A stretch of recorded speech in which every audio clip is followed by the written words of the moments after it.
uh, the chapter on advertising because it is so important for the success of your company. And as being young executives, a lot of that may possibly fall onto your shoulders, particularly the social media. Because, like I've told you before, there's this thought among the older generation that if you are the younger generation, like y'all are, that you know how to do the social media. So all of a sudden it becomes your baby. And I can tell you that having worked in many businesses, as y'all know that I have, that a lot of things became my baby that I had to be an expert on all of a sudden because I sure didn't know anything about it before they decided that I was an expert on it.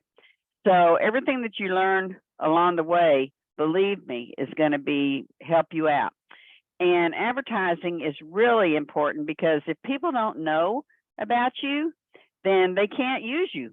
You know, if they don't know you offer a certain service, then, you know, they would have no idea that you're available for them to use that service. So advertising is really important. And whether you're advertising in healthcare or you're advertising in, you know, Porsches or whatever it happens to be, it's all the same basic principles. So what I'm going to do now, what I want to do first is show you this video I found that's so cute. I think it's really a parody on what happens to you when you go to a health facility like a hospital or something. Only they do it like if you were going to a restaurant. And it's just about a 5-minute video. And I just want to show it to y'all to show you just how very much it's alike and how you would feel if you went to a restaurant and were treated that way. So let me hope that it's here, and then I'm not going to have trouble finding it. Because I opened it a while ago, and of course it is not here. So hang on a second. Let me pull it back up. Let's try this again. One can only hope for the best. Let's see. I've been dealing with learning Canvas today, and it has not been the most pleasant experience. Okay. Here we go.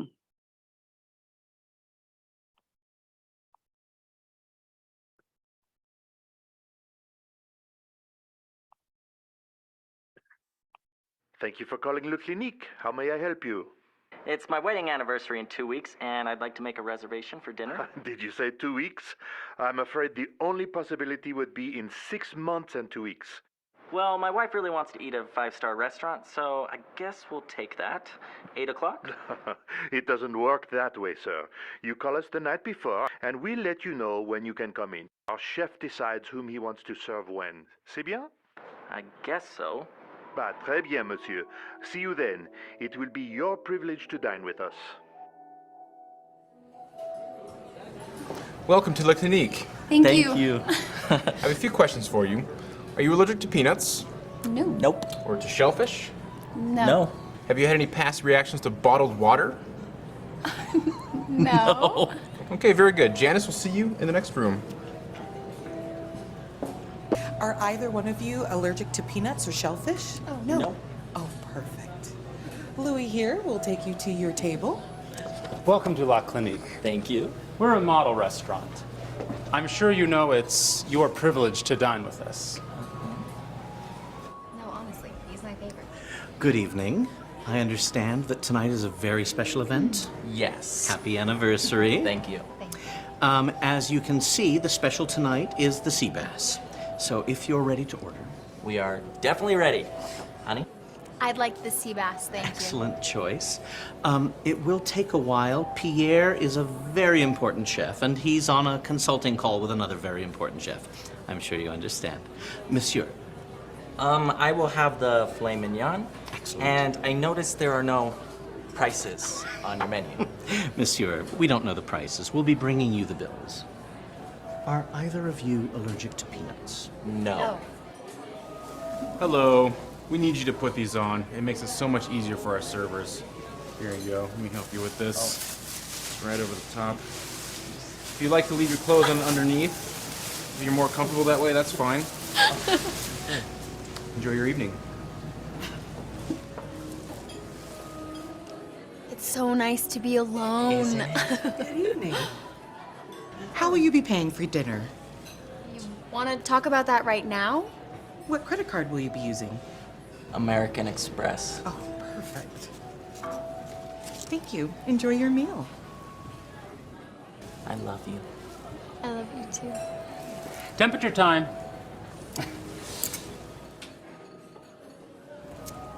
Yep. It's been an hour. Almost 2. Oh, here he is. Magazine? I have the 2006 People. Oh, or my favorite, the 2004 Highlights for Children. No, thank you. Oh, by the way, are you allergic to peanuts?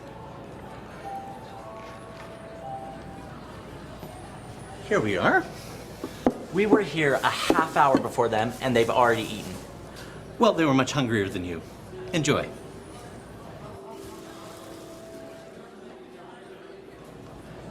I'm just going to leave these here.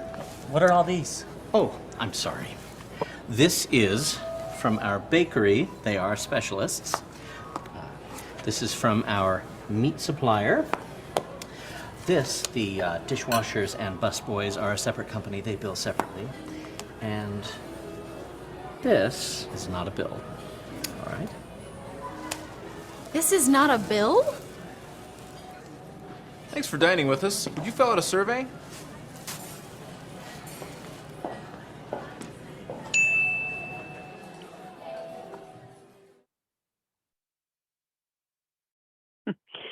Okay, comments on that. How did y'all, anybody, what did y'all think about that?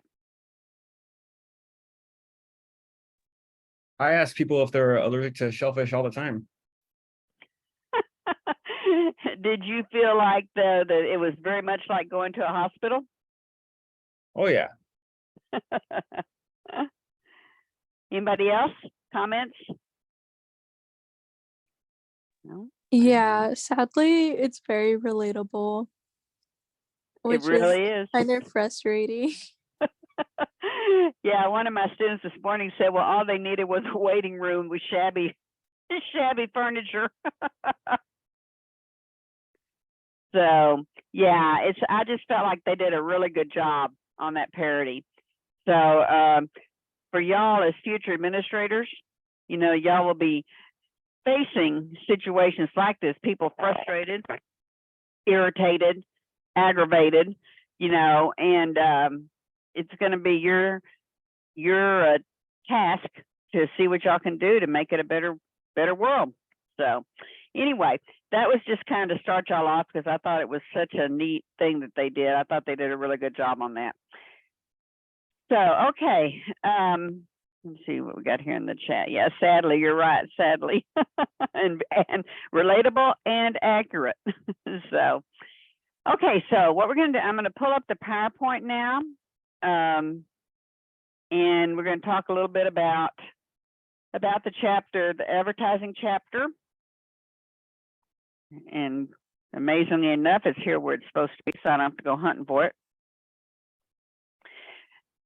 So again, this is the chapter on advertising, which is really very important. It's very important to the survival of your business. The book talks about that in 1975, the Federal Trade Commission applied antitrust laws to healthcare, which opened it up to the traditional competitive pressures of the marketplace. Now, just a little history on that. Before that, healthcare did not advertise. There was, in fact, it was basically considered highly unethical. In 1847, the American Medical Association said that it was derogatory to the dignity of the profession to advertise. So that was like over 100 years ago, well over.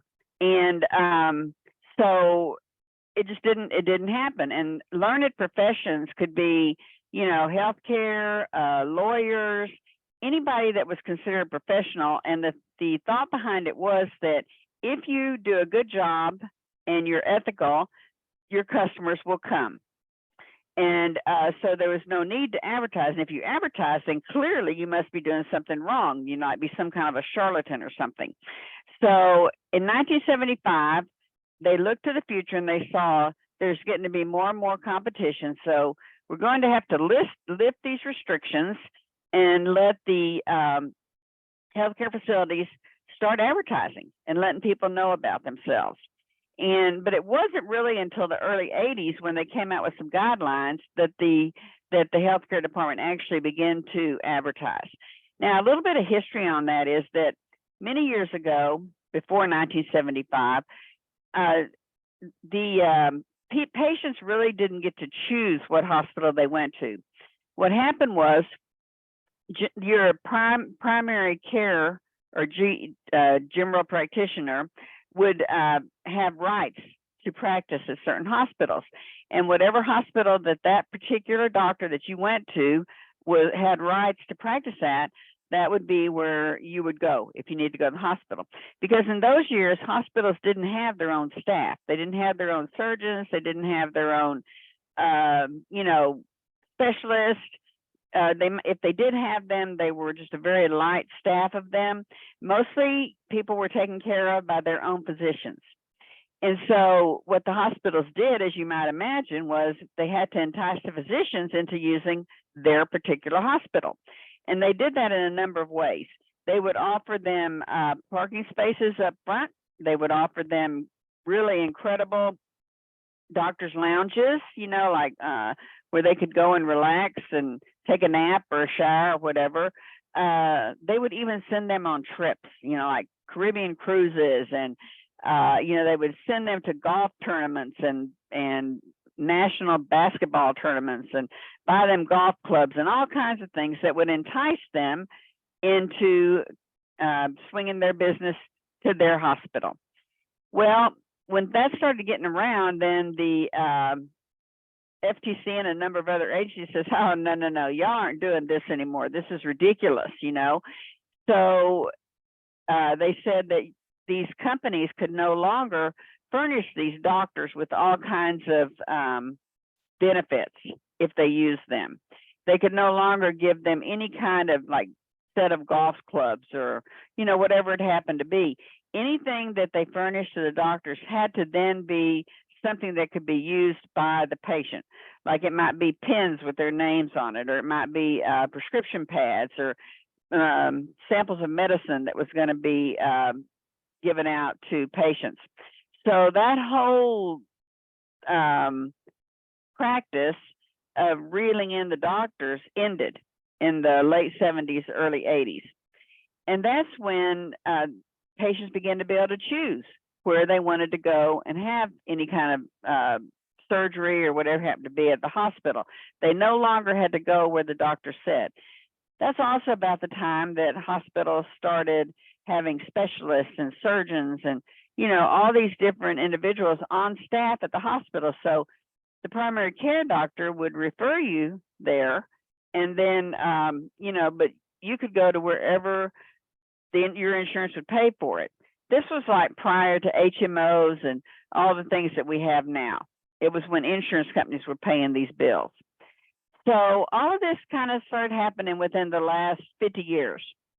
And it just, more and more they got to where they were advertising to the public, come to us. We have specialists in these areas, or we have, beautiful appointed rooms, or whatever it happens to be that would go direct to the consumer, which is the patient, to come to their particular hospital. Now, as far as advertising, the part of medical advertising that was never illegal was pharmaceutical. The first ads for medicine came out in the Boston newspapers in 1708. And at that time, you could sell anything. Nothing had to have a prescription. I mean, they were selling, all kinds of really heavy duty medicine straight to the public, and they were advertising it. They'd show pictures in the paper of it, the great headache medicine or whatever it happened to be. And so they never really fell under that particular rule. However, as time marched on, the Food and Drug Administration said, you know, we see all these ads on TV in particular from these pharmacies that have all the good things that a drug can do for you, but none of the side effects. So I can't remember how many years back, but a few years back, they said, listen, if you're going to advertise on TV and talk about all the benefits of a particular drug, then you're going to also have to talk about the risks and the, second, I got some kind of message here. I don't want to miss it. Yes, Coca-Cola was in fact used for medicinal purposes, and Dr. Pepper was actually, I'm off the subject here, but Dr. Pepper was actually created as a type of medicine. And in fact, the original formula had prune juice in it. Can you imagine? Yeah. But anyway, and I don't know if it's still there or not, but the original formula did have it, supposedly. That's what and you know, Dr. Pepper was actually created in Waco, Texas, where I'm from. And there's a big Dr. Pepper museum there also. So that's why you see a lot of Dr. Pepper if you roam through Texas. Anyway, so back to the pharmacy, seeing the ads on TV, is that now whenever you see any kind of medicine advertised, the end of it will say, do not take this if you're allergic to it or could cause cancer of the whatever. You know, they always at the very tail end talk about the bad things because they're required by law. They used to not do that. They would used to just reel people in about how wonderful this drug was. And the people would go to their doctor and they'd say, I want this drug right now, immediately. And the doctor would say, listen, it's got side effects. And a lot of times they wouldn't believe it because it sounded like such a miracle drug. So they would just go to another doctor till they found one that would give it to them. So that's when the FDA says, listen, we got to do something about these ads, you know, and what we're going to do is you have to talk about the side effects also. And yeah, they do minimize it by saying in a very tiny percentage, this, or this happened, you know, but it does have to be said. Okay, when you're talking about advertising, you have actually two different ways, two different types. You can have paid advertisement, which is what you pay for. That's distinguished from publicity. Typically, publicity, you do not pay for that. You get that, and sometimes it's good and sometimes it's bad. And the problem with that is that you have no control over what they're going to say about you. If you get lucky, they say good things. When I taught junior high, I taught in this junior high that the way that this particular city where I was at in Texas integrated was that they had every single 8th and 9th grader go to the same school. And we were a pretty good sized town. So there was like 2,000 8th and 9th graders in one school. And, you know, the school was actually built for about 1,100. So we literally had students. I had to have the shop teacher build benches for me for the students to sit at the back of the classroom. So it was a pretty intense and sometimes violent situation. Teachers that taught there typically only lasted a year because we had like a revolving door. They couldn't handle that age group, so many of them. And because we had students from age about 13 to 18, because it was the 9th grade, if they didn't get past any classes in the 9th grade, that was high school. They had to stay until they passed at least 3 classes. So we had a really wide range of students.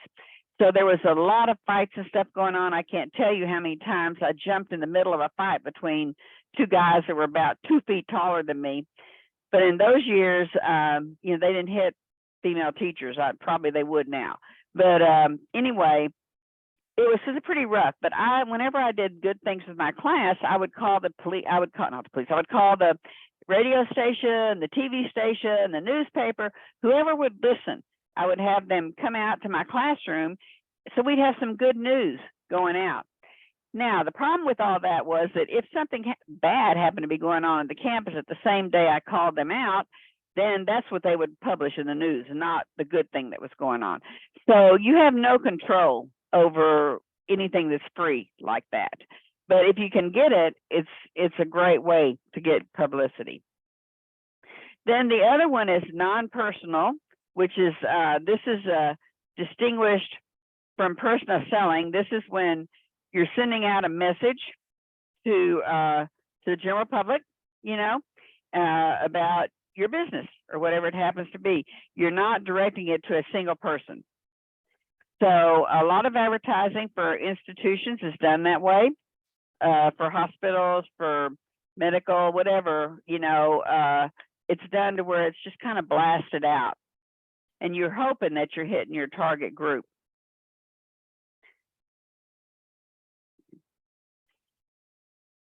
Now, there's several common classifications for advertising, and this could be whether you're advertising in, you know, healthcare or in vehicles or, you know, in Japanese restaurants. You know, the reason I mentioned that is because I just saw an ad for Benihana. And God, I love Benihanas. Anyway, so but all of it basically has the same principles behind it. So when you're looking on product advertising, where you're focusing on a particular product or a particular service, there's 3 different ways you can create the advertising. One is the competitive one. And all that is that you're trying to generate a demand for your organization over another one. And a lot of times people will spend as much money as they think the competitor's spending, you know. So, but you're trying to generate interest in your particular service when you've got some competition that's offering the same service. Another one is help seeking, and that's where you provide information to people. Like if you're seeking to get rid of your psoriasis, you know, well, you might see an ad on TV talking about this wonderful medication that gets rid of it. And so you're providing information, sometimes not only about the medication, but about the illness itself or the affliction or whatever it happens to be. So that's like product advertising that falls under people help seeking for their problem. And then you have the reminder, and that's where you're just reminding people you're still out here and that you provide some very important services that, you know, they should probably try out. So there's, you know, 3 different ways to look. Those are 3 of the main types of ways or uses of advertising. Then when you have institutional advertising, that's used usually to build goodwill and build your reputation and your brand for your particular organization. And maybe you're not just out there specifically, you know, advertising something, a particular part of it, but what you're doing is you're advertising the whole institution. For instance, what's called pioneering is when you want to introduce a new service that you're offering. And this could be, you know, maybe you've just opened up a brand new orthopedic clinic, you know, so you're introducing it. You're not necessarily telling people to come to it, you know, you're just telling them about it and that it exists. You can also announce any kind of openings that you might have. It's just getting your name out there. It's another way that they do it is compare your program to someone else's program. And that's always, you know, letting them know, like, you, without being nasty about the other program, you can just you can talk about the benefits of your program and just allude to the, you know, you've got the latest and greatest laser equipment, or you've got whatever it happens to be, but you're comparing yourself to what already is out there. Now, the last one is a little bit more touchy, you know, you got to be a little bit more careful with, and that's advocating for a public policy position. This is kind of difficult because what you have to think about is that if your institution is advocating for something, that means they're going against something else. So you're running the risk of losing more clientele than what you're gaining. But if it's a basic principle of your institution that you feel you need to do it, then you do it and you make it known, and there will be people who will agree with you and will come to you for that reason. An example of this, to make it a little bit clearer, an example of this would be anti-abortion. there was a case a number of years back east somewhere. I don't remember. It was some Catholic hospital, and they refused to perform an abortion on a patient, and she sued them because she said it was her right, citing one of those lawsuits. I can't remember the name of it. That it was her right to have an abortion and they should perform it. And their comeback was that no, it's against the basic philosophy of the Catholic Church, and we do not want to perform it, and we're not going to perform it. And so they got sued, and I don't remember the outcome, but it cost them a lot of money to defend themselves. So anytime you take a public policy position, you're running the risk of alienating people as well as bringing people to your side. And it's costly because they hired, many times you hire lobbyists, to plead your case before the Congress, the Senate, whatever it happens to be. And so it becomes very, very expensive, very vocal, very, people get, what's the word I'm looking for? Have strong emotions about a lot of things, and some of these topics bring out very strong emotions in people. And so sometimes it can cause issues. So a lot of times, if the company doesn't feel real strongly about it, it's better to ride that fence. Okay, so when you're looking at a ad campaign, there's steps that you have to do to develop it. It would be really nice if you could just say, oh, wow, this would be a great thing to advertise, and then just go do it. But that's not the way it works, because you waste a lot of money that way. And also the person who's holding the money strings is not going to open up that bag to give you that money unless you have a plan. So when you're looking at a plan for developing an advertising ad, you've got, the first thing you want to do is define your target audience. So who are you trying to reach? If you're opening up a new maternity clinic, or in your hospital, and you're trying to reel in who is your typical target group, most likely you won't be going to a nursing home. Now, that doesn't mean there's not outliers, but most likely that would not be the audience you're looking for. So who are you going to define as your target group? It could be, between the ages of 18 and 40. But in today's world, it could even be between the ages of 18 and 50, But your typical group would probably be like 22 to 36 or something along those lines. But what you're looking for is, where's your audience at, and how are you going to reach them? So this includes the demographics, and the psychographics, psychographics being their lifestyle. If you're looking for, let's say you've got an HMO and you're looking to attract young professionals that are into health kicks and, are typically very healthy. And, for an HMO, that's a good thing because they pay in, but they don't take out, because they come in once a year for, checkup, and then they're on their way. So what you might be looking for places like that is you might go set up a booth at a marathon to talk about your HMO, because the people who run marathons are going to typically be very into health, and they're going to be probably, falling into the group you're looking for. So you got to define all that and figure out where you're going to go find these people for whatever it is you're looking for. Then the second section, the step is that you need to figure out how you're going to get people's attention. Now, I like to use a couple of different examples for this, as far as, facilitating the hierarchy of effects. And y'all have heard the hierarchy of effects in a lot of different ways, but there's really basically 5 steps that people go through before they are a solid customer forever. And those 4 steps, the first one is awareness. Now, someone cannot use you if they don't know about you. But then by the same token, someone can know about you and have no need for you. So here's an example. If I'm driving to Cal State from where I live, and I noticed there's a brand new Porsche dealership that's just built on one of the corners that I passed by. I kind of glanced over. I said, oh, yeah, there's a new Porsche place. And I keep going. Then I go 2 blocks down the road and I see a brand new Ford dealership that specializes in trucks.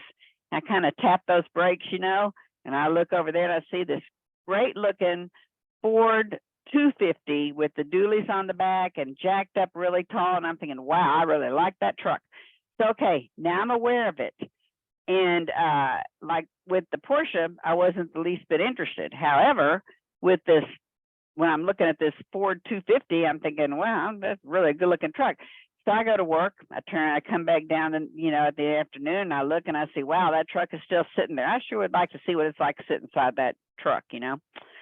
So I go on home, you know, and then next day I come by and I look at it again. I think, you know, I don't need a truck, but I sure would like to know at least how much they cost. So I go to the computer and I start evaluating. I look and I see how much is a typical Ford 250 in California.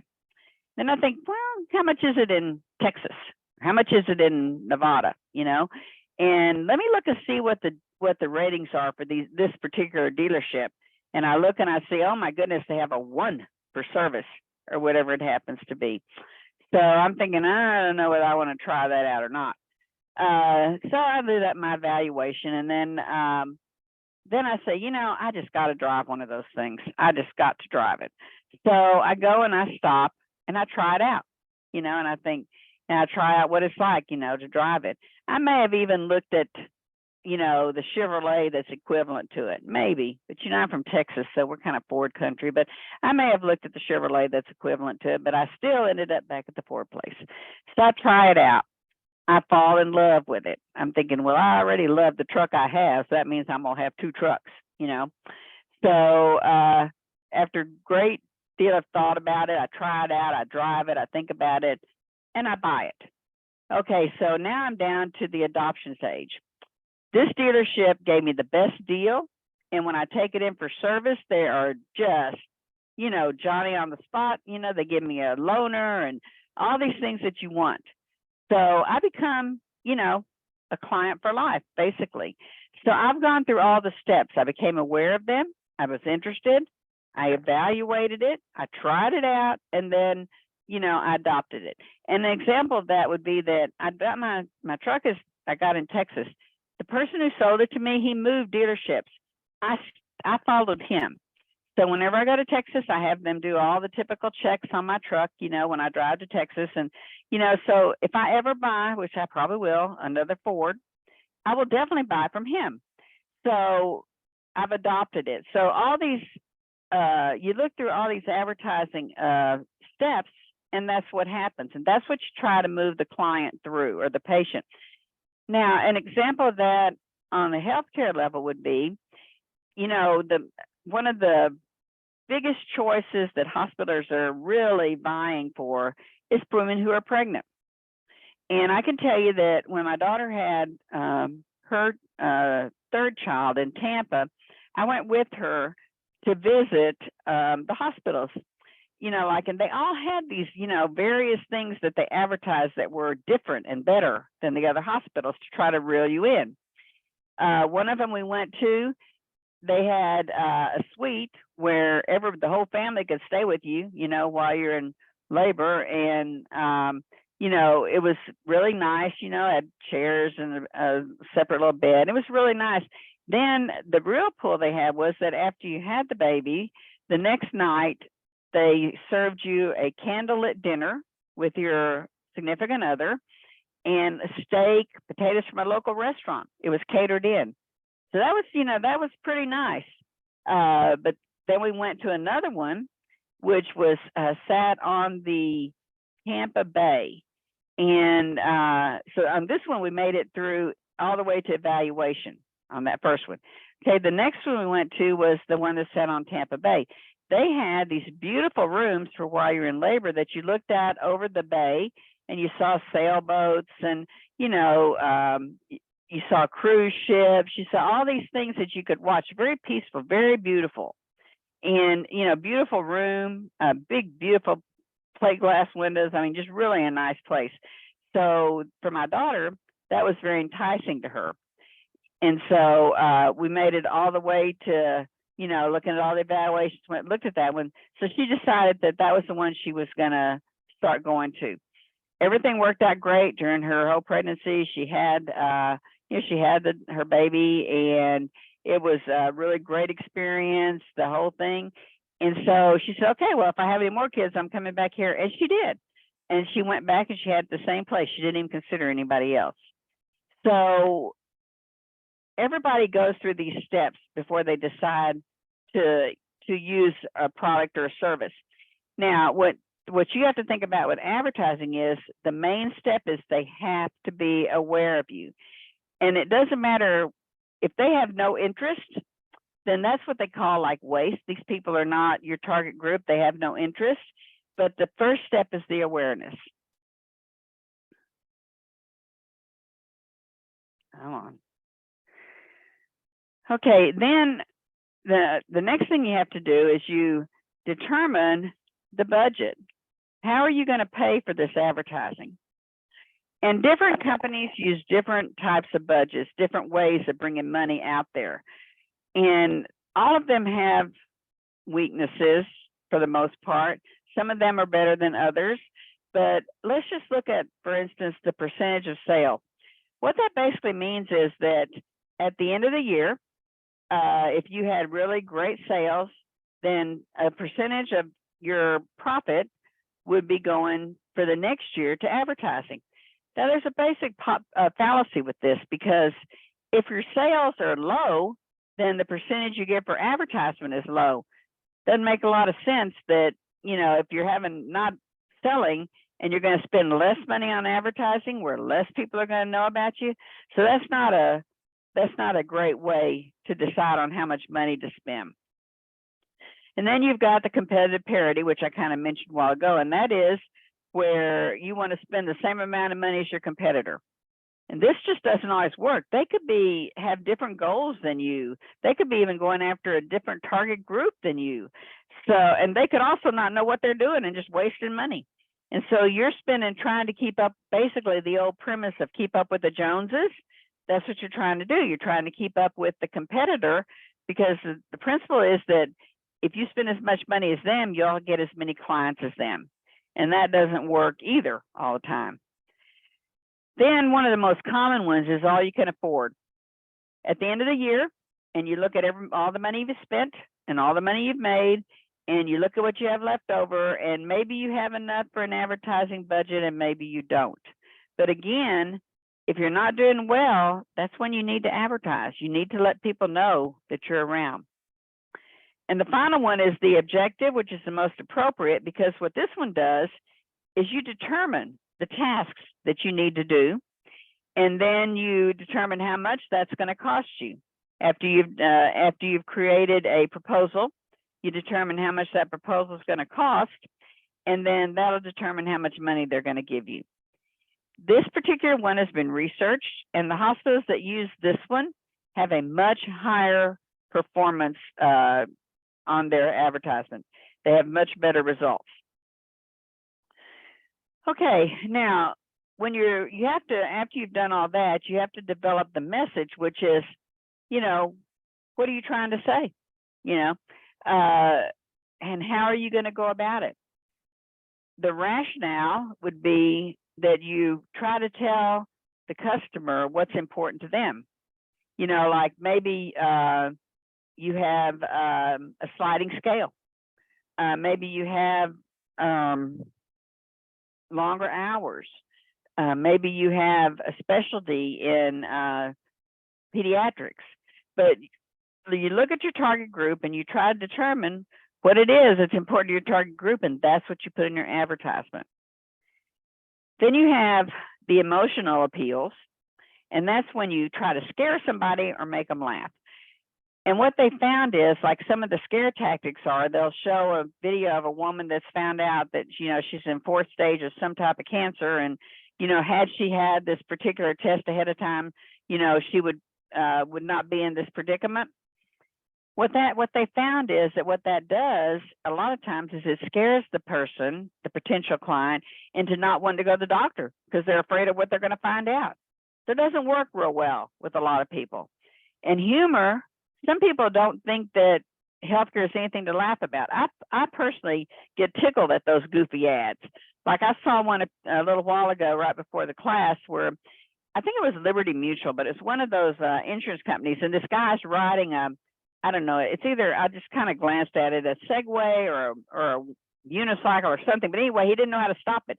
So he runs into this railing and gets tumped over the railing into the water, and you see this big, huge splash. I thought it was funny. Anyway, and the final thing was like, we're there to help you when you need it or something along those lines. So, but some people don't think you should joke about stuff like that. So you got to be very careful on the audience that you're trying to appeal to. The final one is moral or social. That's when you focus on causes or issues. I hate this one. If any of you have ever watched TV at 2 o'clock in the morning, because I am a night owl, you'll see a lot of your papers get graded at 2 and 3 in the morning. And I've got the TV on in the background. And invariably, they will show that ad with those animals that the Humane Society of America or something like that, where they're rescuing these animals, and they're not happy enough to just ask you for money. They got to show you these horrible pictures of these poor animals in distress. I hate it so much. When I owned a company, I used to support that group, and they kept sending me these pictures with these animals, thinking I'd give them more money. I sent them a letter and I said, I am no longer going to support you if you don't quit sending me these pictures. And, no one reads it, they just continue to send it. So I thought, okay, I wrote the pretty sizable check and I tore it in half and I stapled it to the letter. And I said, I told you, I'm no longer going to support you. I did not want these pictures. Well, then they started calling me, of course, but I was mad. It was too late. I wasn't going to support them anymore because what I saw them doing is just taking that money and putting it into more ads to try to get more money, ads that people didn't want to see. And there's, you see the same thing with where it gets your juices flowing when you see these hospital ads where they have these poor children that are suffering from all kinds of diseases, and and they try to work on your sympathies to donate monthly to these different facilities because they're showing you all the horrible things that are happening. So that works for some people, but some people it doesn't work at all. Okay, now when we're talking about once you've got your ads done and you're, you're going to figure out whether they work or not. And there's several ways that you can do that. One of them is the portfolio test. And what that is they take two ads that are very similar that have this, that say the same thing basically, but the way they set it, the way that they present it is different. And those are called testing the alternative to see if it works. And what they do is they ask the people to review all samples and then judge on a series of dimensions about those particular ads. And they judge on whether it was of interest to them, if it kept their attention, if it was likable. Like I can tell you, I hate those ads where they show those poor animals. That's not, they would get me a zero. They get a zero on that from me. And was it informative, what they learned? And all this is done with focus groups. These are groups that random groups they just bring together to show these ads to. Then you have jury tests, and that's shown to a panel of consumers. It's very similar to the portfolio, but the panel of consumers are people that would be have been chosen because they are likely to use that service or product. But it runs the same principle, to figure out whether the ad works or not. Then they have these theater tests. I haven't seen these as much, but used to, you could be walking down the mall and they would just grab you randomly and tell you, if you'll come watch this 15-minute ad and take a short survey, we'll give you, tickets to the theater tonight or something. So they randomized it. Now, the good part about that is that, you got immediate feedback because a lot of times they even had these little clickers that you used. So as soon as you walked out of the theater, they knew what the results were. So that particular type of testing the ads, is very quick and gives you a really good idea from a random group of people on whether or not it's effective. And then the final version is a digital way where they have two versions of the same ad, and that they call it either A/B or they call it split testing. And then it's all done digitally on a website to see whether or not these ads work. Now, you have to also decide, how are you going to put those ads out there? You know, what medium are you going to use? Medium is the form of the communication that you select. For instance, you can use print, which can be in, you know, magazines, journals, newspapers, flyers. You can broadcast it, which would be TV, radio, you know, podcast. There's direct mail, which can be either snail mail or email. You know, years ago when they did direct mail, they did a study, and when they sent surveys out, they figured out, or they discovered, that if you put money on it, like glued a quarter or a penny or something to it, people were more likely to respond because they felt like if they didn't, they were kind of stealing. Now, I don't know if that would work in today's world, but I can remember getting these in the paper, I mean, in the mail, these, you know, like a really shiny quarter or shiny, sometimes even a 50-cent piece, you know, and they claimed that the response rate was much higher if they did that. Then when you're looking at it, you have to consider what is the reach. And what the reach is how many people, unduplicated audience, do you reach? How many people see your ad, not the same person over and over, but how many different people see your ad? That's the reach of it. The frequency is the number of times that the same person sees the message. Because going with the theory that the more you see it, the more likely you are to remember it.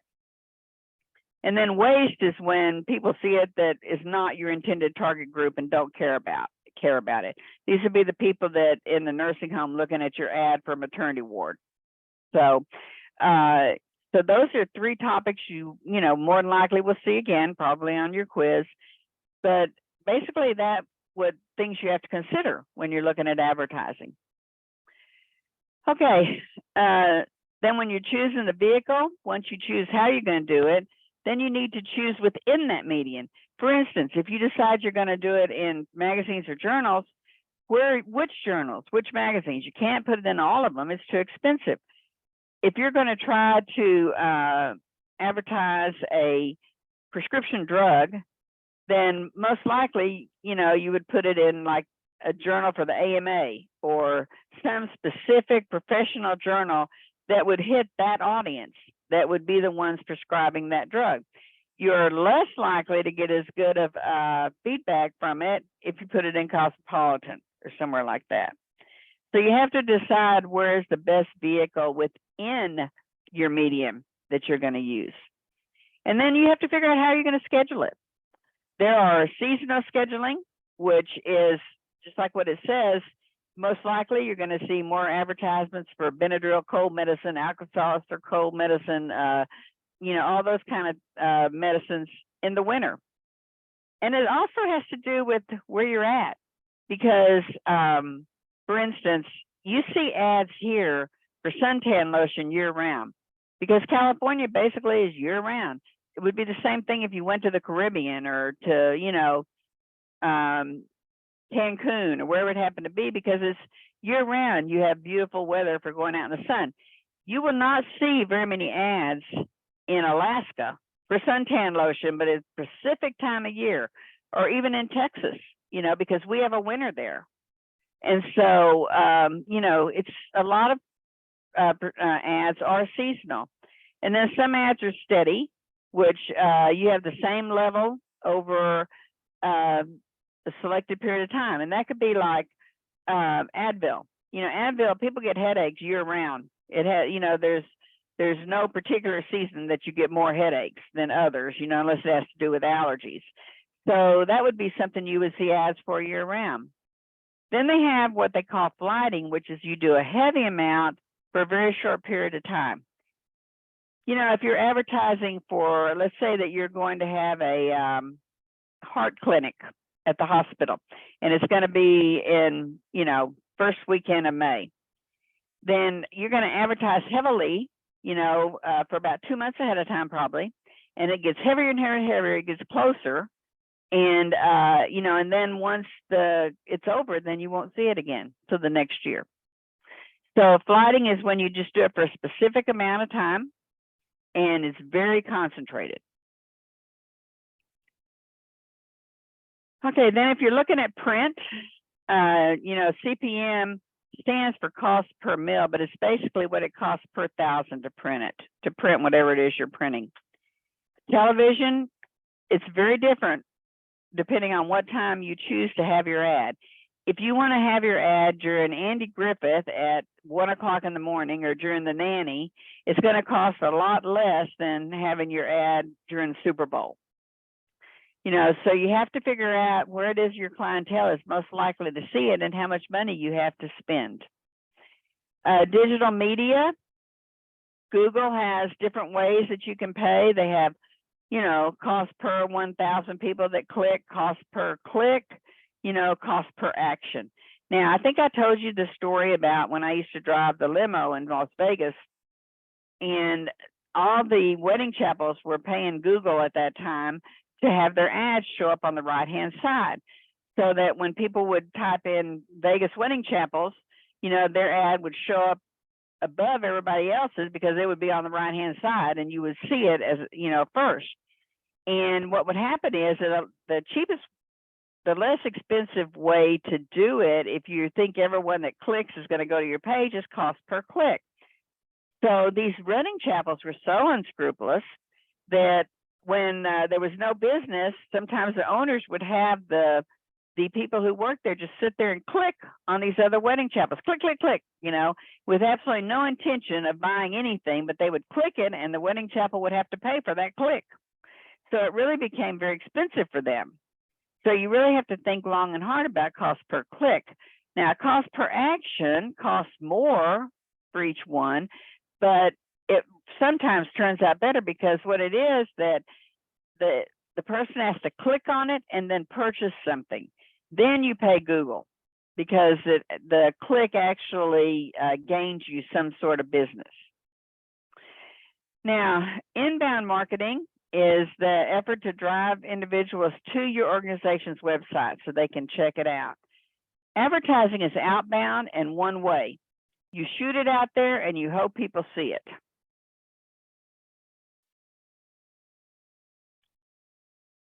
All right, so 1 second here. I lost a page. The budget methods, this is what we talked about a while ago, that the percentage of sales, it's fiscally sound, but it's flawed because the relationship between advertising and sales, they're saying that more money if you sell more and less money if you sell less. So basically, that makes no sense. Competitive, again, it means that you're assuming that your competitors have the same goal and you may just be wasting money.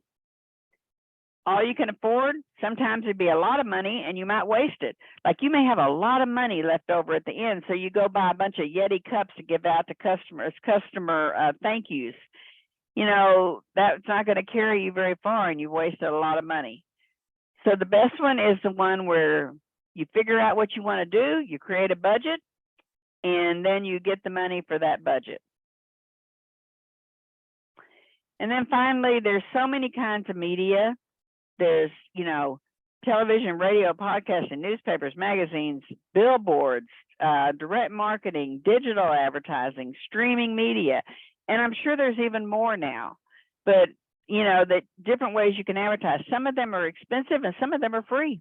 Basically, y'all did the presentation on social media and, found out, how much it costs to do it as a business. Sometimes it's free, sometimes you pay extra if it's a business account. So there's all different ways that in today's world you can advertise. 50 years ago, you had to advertise in the newspaper, the television, or the radio, or some magazines. Now you have this whole array of ways that you can advertise. And I'm just going to say quickly that you have advertising agencies. I don't know if you and I've got a typo there. I don't know if you've ever watched Bewitched on that used to come on TV. They have the rerun still. And Darren, who was her husband, worked for an advertising agency. That show was from the 60s. In those years, you needed advertising companies to help you create ads for newspapers and TVs. In today's world, it's probably going to be you doing it. It's going to be you getting on Twitter. It's going to be you getting on Facebook and YouTube, you know, to get that word out there, to get your brand known. Okay. Any questions so far? Anybody got any comments? Not right now. It's pretty clear. Okay, super. I love this chapter. I just think it's really interesting, the different ways you can advertise, and it's so important. Of course, I am in marketing, so I guess that would make it more exciting to me maybe than to somebody else. Okay, so what I'm going to show y'all now is a short video on the difference between publicity and advertising and marketing. I think it's the third one. Let me go open it. Give me 1 second, because I noticed it was closed a while ago. So give me just a second to pull it open. Shoot, where you at? All right.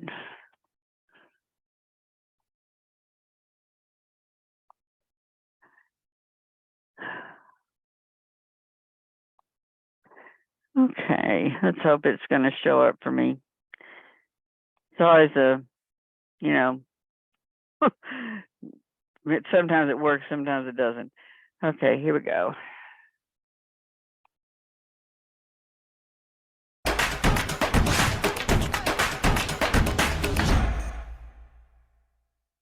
Hello ladies and gentlemen, and welcome to my YouTube channel, Public Relations 101. In this video, what we're going to discuss is the difference between advertising, marketing, and public relations. I've walked into many client meetings, and depending on who the client is, I've been called all three. I've been called a member of their marketing team, a member of their advertising team, a member of their public relations team. But what exactly am I?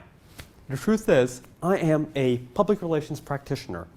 And while the three fields, advertising, marketing, and public relations, are all complementary, they all support one another in some way, shape, or form, and they're all part of the family of communications, there are differences, and these differences are very important to understand, because if you're going to build a house, you don't just use one tool, you use many tools, and it's very important to know which tool does what. So let's start off with some of the main differences between public relations, marketing, and advertising. The first one, and one of the most important ones, is that marketing and advertising, in more cases than not, are one way. You are communicating your message to the public through mediums that are shared, maybe by even public relations down the road, but this is one-way messaging.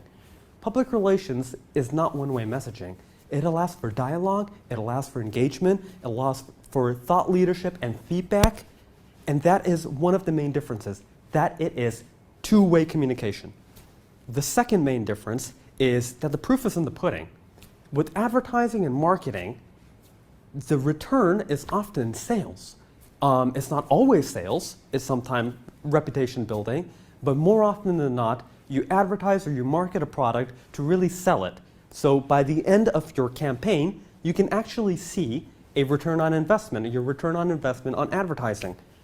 Public relations is a little bit different because the agenda is not necessarily to sell something, although it could be that, but the agenda is also to build a reputation. It's more about building a rapport with your audiences, with the public, whoever your audiences might be. The third main difference is payments. So with public relations, you often are paying the public relations practitioners for their service of corporate reputation building. However, you're not really paying for the deliverables that in and of themselves. So for example, if a PR practitioner hooks you up with a TV interview or hooks you up with a press release that goes out to the newspapers, that goes out to digital portals, that actual press release is not what is being paid for. The service of writing it and sending it has been paid for, but not actually putting it out in the media. So there's a good chance that the media does not pick it up. However, with advertising and marketing, you're paying for that ad space. You're paying to be there in those portals, on those newspapers, on those digital websites, on social media advertising. You're paying for that. So you are assured that you will be carried. With public relations, it's not so much so. So in public relations, what really matters, if you're not paying for it, is the quality of your story. So an advertising practitioner and a public relations practitioner can both use televisions. But the way in which we use televisions are sometimes very, very, very different. Let me give you an example. So for example, advertising practitioners will create a TV corporate ad video. It'll be specialized for television, so it'll run the right amount of length. It'll include actors. They'll create a nice little TV ad, TVC as it's called, a TV commercial, and then they'll buy ad space. In return for the money that they pay, they are guaranteed that broadcast time. The way it works for public relations is a little bit different.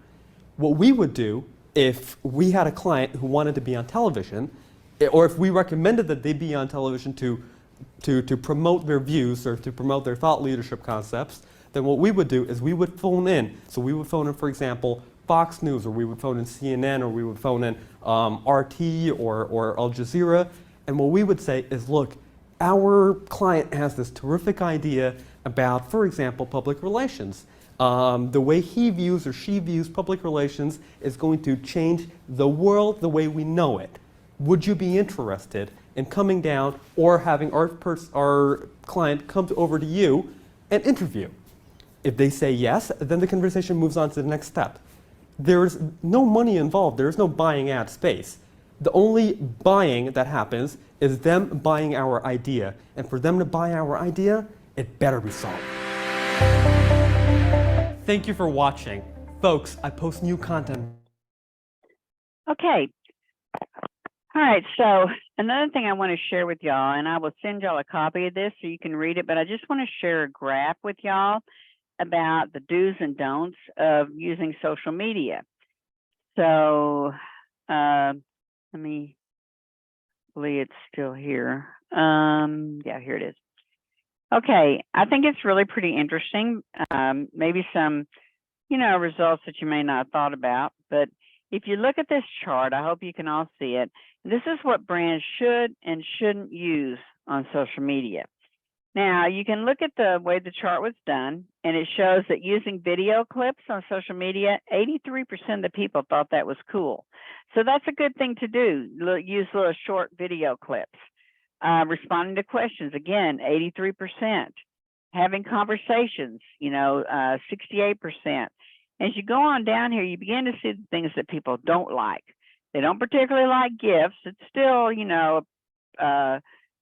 positive percent, but they don't particularly like them. Then you get down here to making fun of your customers. And you can see that only 12% thought that was a good thing. So you definitely don't want to use any kind of parody that appears to be making fun of your customers. Talking politics is never good because you never know how people feel about it. And some people feel extremely strongly in today's world. Some people love Trump and some people can't just hate him. And it's not usually anything in between. You either love him or you hate him, Using slang, that can be very offensive. Making fun of your competitors, you can show the benefits of each one, but making fun of them is never a good thing. People don't take kindly to that. So this is just a graph that kind of points it out. I will send y'all this link so that you can read the article because I think it's really important. So I'm going to stop sharing that. And then I have one more thing. Do you have any quick comments or questions right now? Are we doing all right? Everybody good? We're good. Good. I know I put y'all loaded a lot of information on y'all tonight. I have this PowerPoint. I'm just going to show you a couple of the slides, but I want to show y'all how different people view things. And let me see if give me 1 second to see if I can. Yeah, I can do it. Okay. How different people view different things. And that's what you have to think about in advertising is is the message that you're trying to get across actually coming across the way you think it is. So let me share this screen. Um,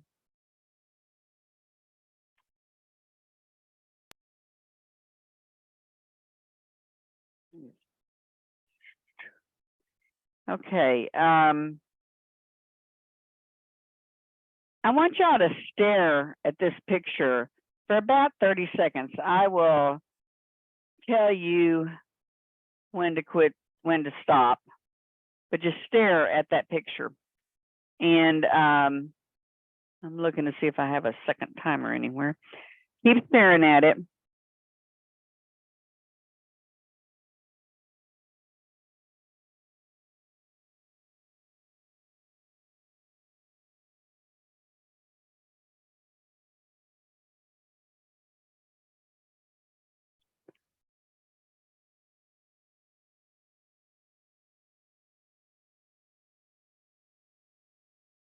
Try, okay.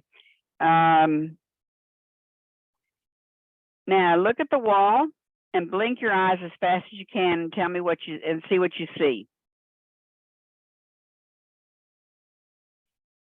Anybody see anything unusual? Can't see you, so you're gonna have to holler out. Anybody? I'm so sorry. When I did that, she already looks like a clown to me, so she projected to the wall as a clown. Okay, well, that's fine, you know, but that's really basically what you're seeing is not that red dot anymore. You know, for the most part, you should just be seeing like a colored face of some sort. You know, like it's supposed to take you, whether it worked or not. Sometimes it does, sometimes it doesn't. All right, so shake your head and tell me if you see anything in this picture. Anybody? When you shake your head, do you just still see the, there you go, Jennifer, that's right. You see a man hiding behind those bars, but that you don't see. That's pretty trippy. Yeah, right? So, all right, where's my, this one, just kind of keep staring at the picture for a minute. See how long your patience holds out. Just keep staring at it for just a minute. Just kind of lean. Everybody see the giraffe? Yes, I hope so. Okay, now this one right here, don't say anything, but just, I'm going to ask you in a poll what you saw was the first thing you saw with this picture when the picture came on. And I'm going to switch now to stop sharing. And I'm going to try to switch to stop sharing. And I'm going to do the poll. I think this worked for me the other day. Okay.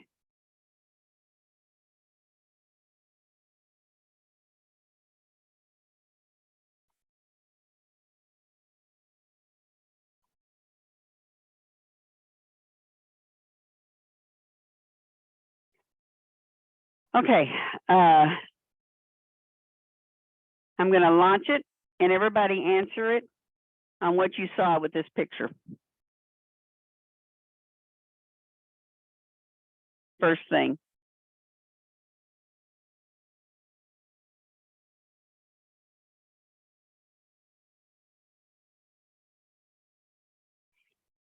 Okay, so 6 of you saw the girl holding the guy and 14 of you saw the man with the beard. So I'm going to put the picture back up there.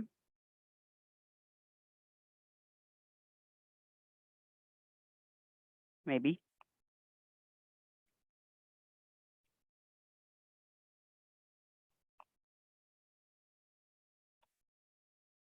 Okay, so if you look at this picture, keeps going back on me. Come on. The first glance, a lot of you saw the man with the beard because he's got, it really looks kind of like somebody, you know, a Bubba or something, I guess. You know, you can see his arms and all. It looks like, but if you look closer, you'll see it's a girl's head, and she's actually apparently hugging him because you can see that it's the back end of the jeans and not the front end. So what that tells you is, you know, like 6 of you, approximately 1/3 saw the girl, while the other 2/3 saw the guy. So that just gives you an example of how different people view things. And this was a picture, but the same thing is with any kind of advertising. What you think you're saying isn't necessarily what you're saying. Now, if you look at this picture for a minute and then kind of lean back from your computer, get further back, and there's two different pictures in this picture. So I'm going to give you a few minutes, lean back, you know, as far as you can get away from it, because that's when you see the other picture. Okay, I'm going to come out of it. And I'm just going to ask for a show of hands. How many of you saw Albert Einstein? Anybody? Okay. Did anybody see Marilyn Monroe? Yes. Okay. All right. So it's very different. It's all in how we view things. And that PowerPoint has a lot more, but I'm not going to take the time to do it because I don't want to hold y'all longer than I held my morning class. But what I'm going to do is send y'all the PowerPoint so y'all can have a little fun with it with your friends. And I'll send you the article. And also, do I have anybody in here that is on my officer or one of my officers from UPD or Student Forum? I can't remember. I guess not. Okay, there's a meeting on Friday night at 7 o'clock. I'm going to send y'all the link, and it's an extra credit meeting. It's going to be Dr. Jeremy Ramirez is going to be speaking about what it was like to work for Deloitte Consulting. So I think it'll be really interesting, a great opportunity for you to find out a little bit more about even another area of healthcare administration. So, and for those of you that don't know, Dr. Ramirez has been hired to be an assistant professor starting next year. So, you know, if you see him around, congratulate him. Okay, do I have any questions? I see two hands still up. Christian and Jennifer, do y'all have questions, or are you just still up there from our answers? Okay. Okay. All right. So are there any questions? You all got your papers back. You need to be working on your PowerPoint presentations. You know, everybody, y'all did a pretty good job. Just, most of them needed a little bit of work on them. So do I have any questions about anything? Okay. All right, then. I hope y'all have a great rest of the week, and I will see y'all next Tuesday. Thank you. Thank you. Have a good night. Thank you, Professor. You're welcome.